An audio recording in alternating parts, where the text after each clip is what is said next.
Hi guys, welcome back to the railway and welcome back to my January 2020 layout update from here in the loft.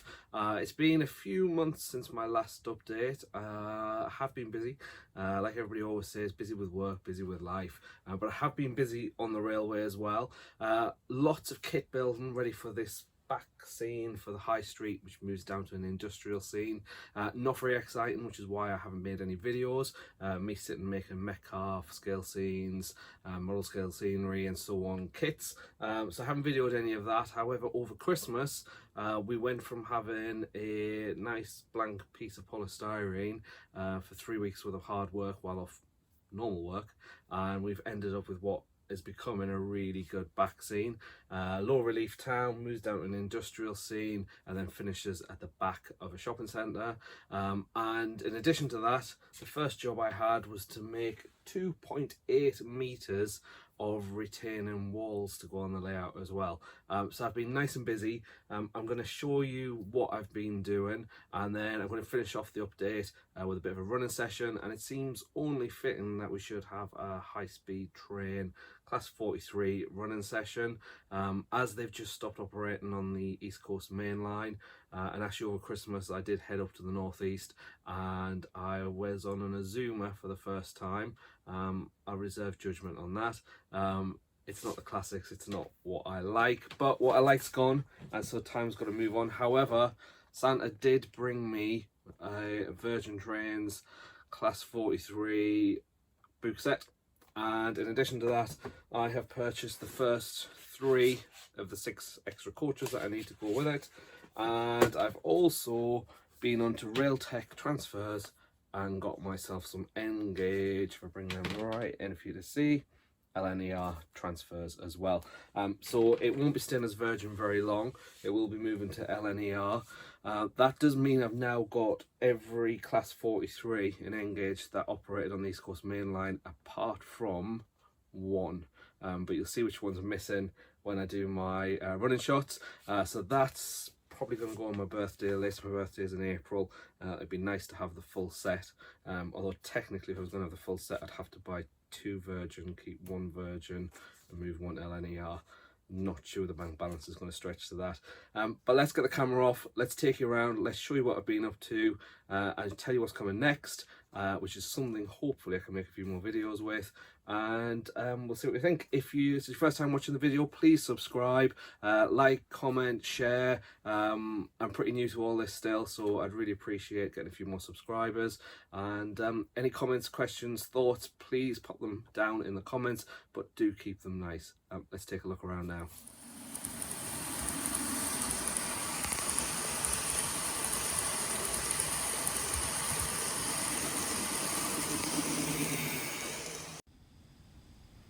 Welcome back, and as you can see I finally have a town scene.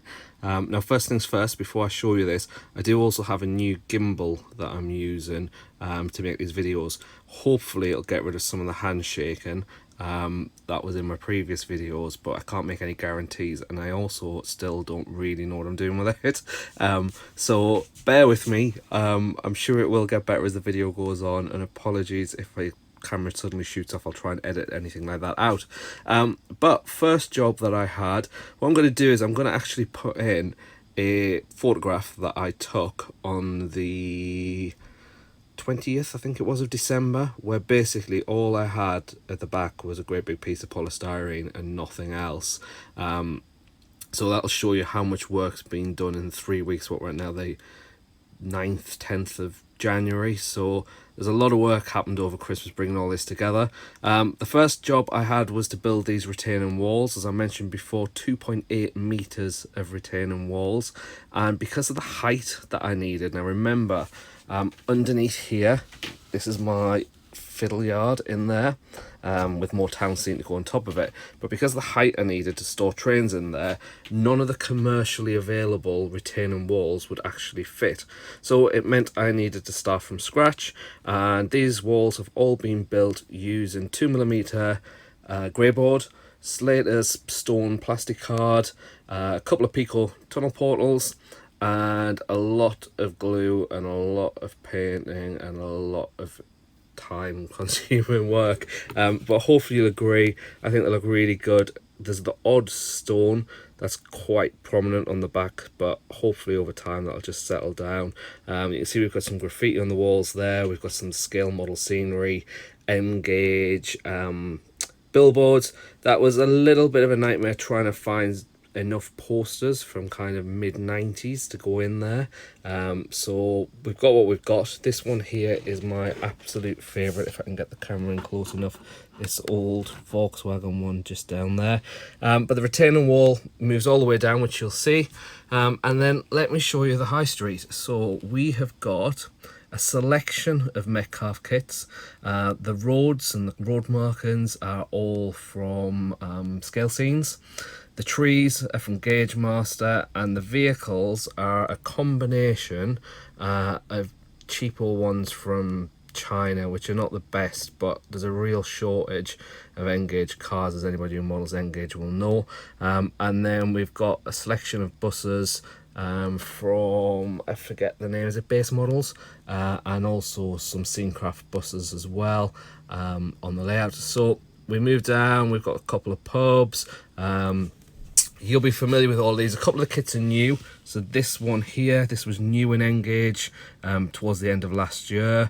We've got the department store, we've got the crossing, and if you follow me on Instagram, you'll have seen it took me 4 hours just to wire in those two Belisha beacons, which aren't turned on yet, but I'll show you them in a while. We've got some Hornby little end telephone boxes, some knock seating. That seat just needs toning down a little bit. Couple of Graham Farish Scenecraft buildings there, and then we move back down and we continue on with some more Metcalfe buildings. Now what I do need to come back and do right here is I need to do something to give a sense of depth, sense of perspective on there, because it's just a dead end into some sky at the moment, but I will get that done eventually. We've got some Oxford diecast mini, not a mini, sorry, taxi there, and then we continue down. Some more Metcalfe buildings. Now these are the Metcalfe terrace shops, which have been discontinued in N-gauge, but I really wanted some of these on the layout, so it was a case of keeping an eye on good old Fleabay, and eventually a set came up and they were not too bad a price and they were buying it now, so I jumped straight on it and managed to get a hold of them. And then continuing down, we've got some bus stops on here, as you can see. Street lights, which are from China, 3-volt street lights. Then we've got some Metcalfe terraced houses. We continue to make our way down, and I've got some Scenecraft low relief flats, and then the road comes round. Now if I just zoom out a little bit, hopefully you can see that this here is actually on an incline.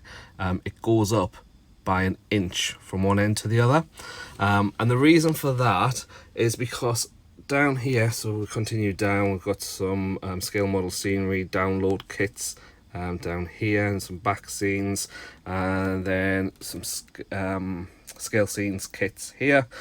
All of this retaining wall, this Metcalfe retaining wall, I had from my last layout. When I took it down, I managed to salvage this wall, and I really didn't want to waste it because it took hours to sit and build all of these. So what I did was I made it at this end. This is the height of the Metcalfe, and then at that height there is for what I needed to join onto the fiddle yard, and I just merged the two together by putting this access road in, and I think it looks pretty good. I'm quite happy with it. I do keep having a moment where I think, oh, I should have just scratch built the whole wall all the way around, but I hate wasting things, and there's nowhere else on the layout to use this wall. So hopefully it'll give me a couple of different angles in running shots so that you can get something a little bit different. So we've got some more industrial units here continuing down, and then we've now put in the scene brake, and I've basically set that using some low relief factories from scale model scenery, but I've gone on the internet and printed off some signs and made it to look like it's the back, the loading area of a retail park. Again, not all my trains are going to be prototypical. You've just seen my brand new LNER class 43, and these are Netto, Argos, Blockbuster, JJB Sports, Durham Pine, Mothercare and Safeway, but you know, the bulk of what I'm going to be modelling will be mid-80s to mid-90s, so that does fit in really, really well. If we zoom in a little bit there, you can just see those tiny pallets. I'm just going to put my finger next to it so you can see how small they are. Those are from Scale Model Scenery, as are the transfers that we have down here. There we've got the transfers that I've put in there as well. So I'm really, really pleased with how it's come together. As I said before, this has took me so long, so many hours of work. My other half's barely seen me, and I'm really, really pleased with how it's come on. Now, I don't like to do anything by halves, and so I have, as you can see, put street lights in, and in addition to the street lights, I've also put lights in some, not all, but some of the buildings.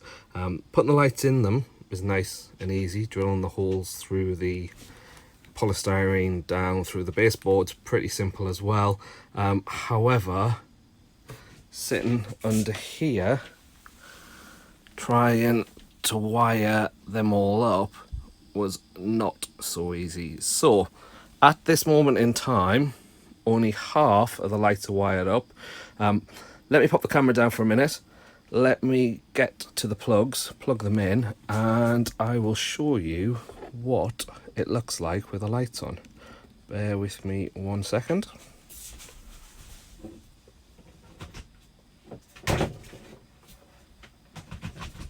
And there we have it. Half of, well, basically from this point down is all wired in. And as I mentioned, that itself took absolutely ages just to put in that gauge master crossing, because the wires were so thin, and trying to fit the resistors, and it was just a nightmare. It took me 4 hours just to do that. But I'm going to turn the lights off and then pick the camera up and show you what it looks like in the dark, because I just think it looks fantastic. I'm really, really pleased with it. Please remember, this is N-gauge, so everything is very small and very fiddly.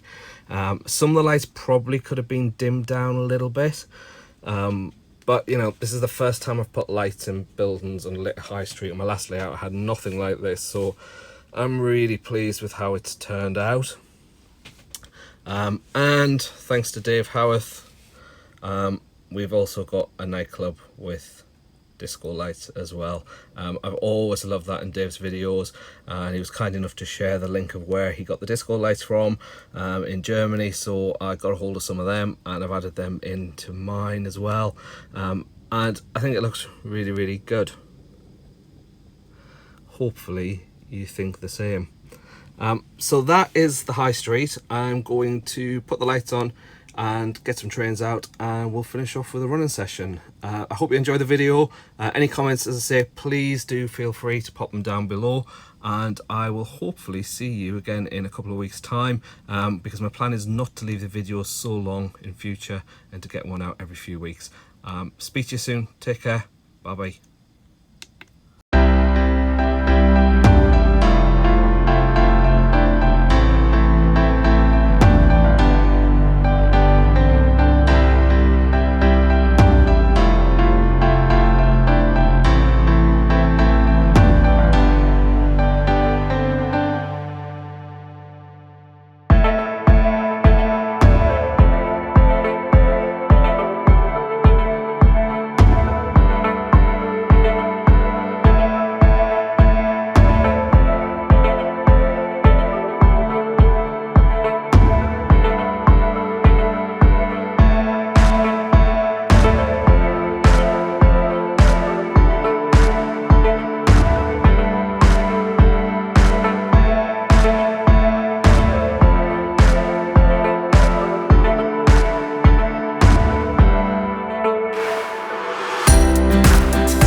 update from Jeff's North Eastern Railway.